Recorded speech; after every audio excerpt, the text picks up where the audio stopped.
remember a week and a half ago, guys? No. I mentioned that the Montreal Canadiens listen, all the points that you get, you earn. But I mentioned that the Montreal Canadiens had beaten up pretty badly on the Vancouver Canucks. And I said, hold our horses here on crowning the Montreal Canadiens because they've beaten up on Edmonton, Ottawa, and Vancouver. Now the Leafs have seen Edmonton, Ottawa, and Vancouver. They lost to Ottawa once. They lost to Edmonton as well. Did they not? They lost one. Twice. Yeah. Yeah, one in overtime. And I did say at the time, I did ask the question. I posed the question, phrased the phrase, which got me into an enormous amount of trouble with Canucks Twitter. Is it time to panic about the Canucks? And I was told emphatically, no, they're going to be fine. And in fact, last episode, which was Thursday night before the first Canucks-Leaf game, the first of 3 Canucks-Leaf games, 2 of which have been played, I was told emphatically that the Canucks would figure it out and that they were going to take out my P-word, S-word, A-word Leafs. Okay? That's what I was told in my DMs by a Canucks fan who was very upset. That's okay. That's okay.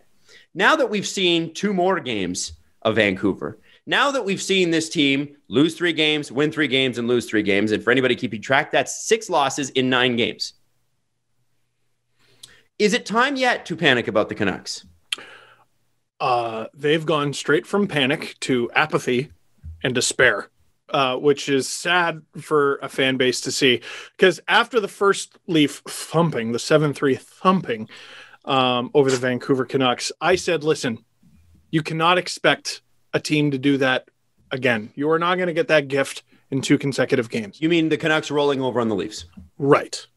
And in the second game, they were arguably worse. Mm-hmm. And their fan base was like, why? So you're new here then. See, I got the opposite at them. They're like, I guess you haven't watched the Canucks game. And I was like, I guess I haven't. Just like the Super Bowl. I thought the Canucks were in the Super Bowl. That's why I didn't watch. Weren't they Canada's team in September? The question had to be asked. A brief moment. Sportsnet.ca.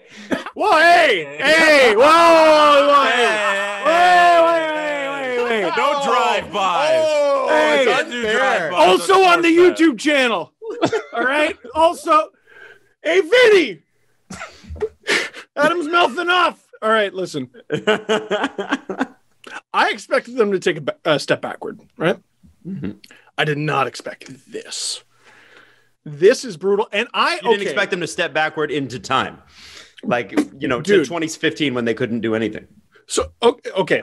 Do both of you remember Austin Matthews' second goal in that game?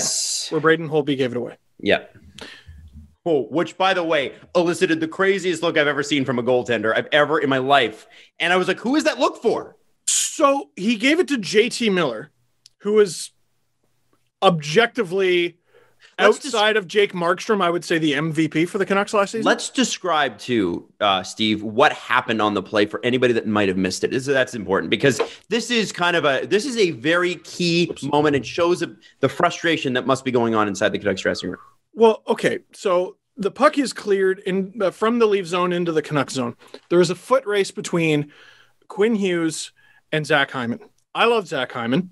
I would expect Quinn Hughes to win that 10 times out of 10. I don't care if he's at the end of his shift or not. First of all, it was like 90 seconds into the period.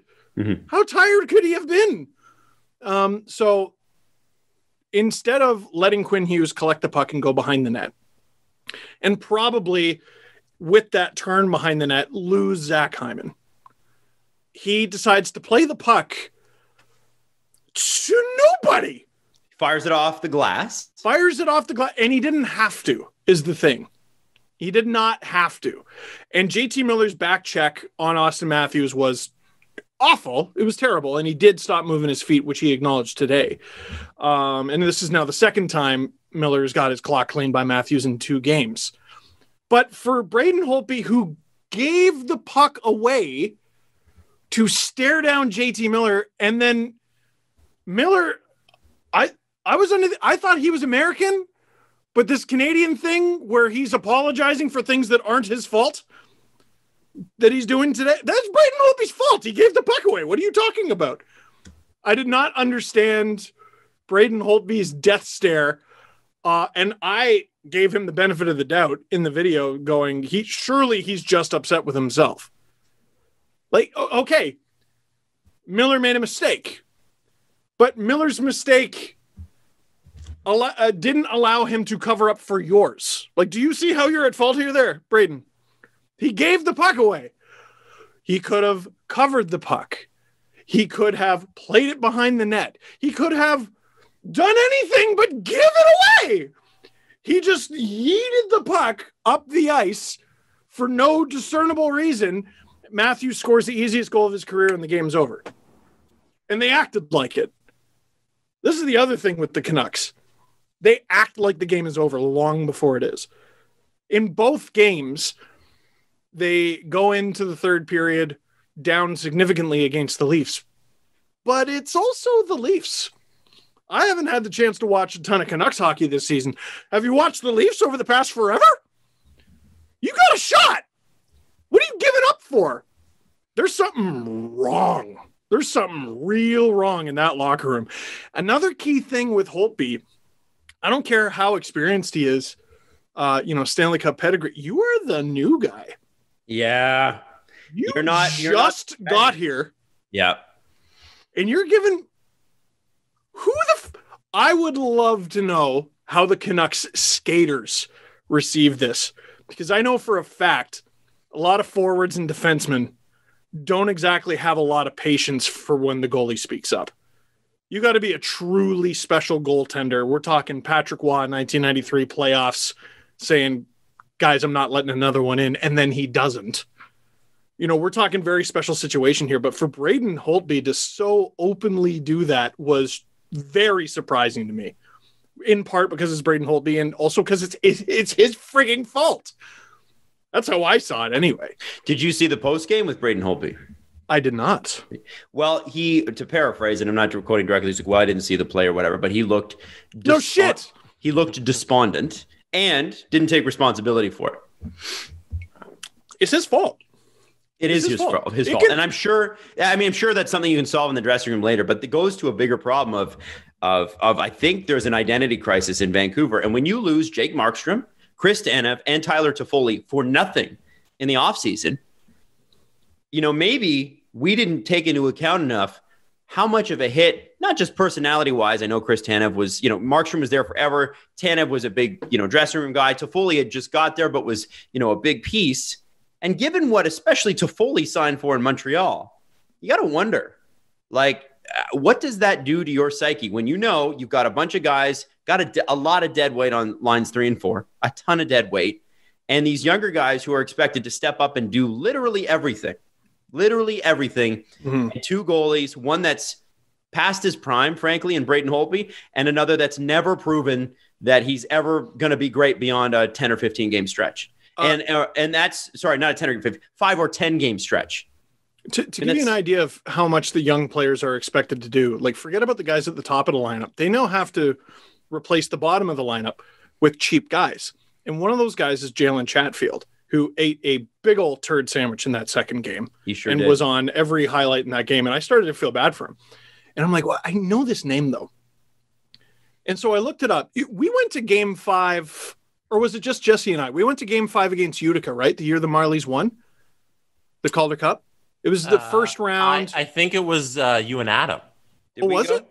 It was the game where Garrett Sparks made a save without a glove. Oh, no, yeah. I was there for that game. I wasn't there. No, okay. Yeah. So I guess I remember him from that game. And I was like, oh, when did the Canucks draft him? They didn't. So he's a 24-year-old undrafted player. And the last goal that he ever scored professionally was before that game that we went to, Jesse. It was April 5th, 2018. This is how deep they're going in. And I guess they didn't get him for his offensive prowess. Obviously, you look at his stat line from the AHL and it doesn't really hold up. But this is how deep these guys are digging. And you want to talk about putting guys in a position to fail. Almost all those goals, it felt like he was put in a position to fail. I look at the goals that Demko let in the first game and Holtby let in the second game. And there's a few would have been nice to get saves in there. But in terms of just complete softies, these guys are facing grade A chances, taking a wild amount of penalties too. The first game, underratedly horrible. They were penalty kill 5 times. Mm-hmm. but on 2 of the goals that the Leafs scored, there was a delayed penalty call, so it didn't get called. Right. Mm-hmm. Then there was the Chatfield hit from behind on Kerfoot that didn't get called. Mm-hmm.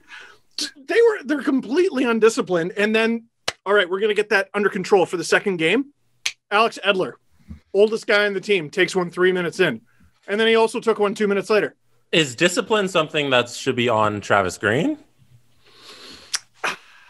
I mean, how much can you put on Travis Green? He lost his starting goaltender, his best defenseman, and one of his top wingers. Like, I don't know. Like, it sure seems like there's a goaltending issue in Vancouver, specifically a goaltending issue. Yeah, discipline's a problem, but I think anytime you have a team that's underperforming even their own expectations, which would have been middle of the pack this division, by the way. The highest anybody had Vancouver was third. And even that was generous.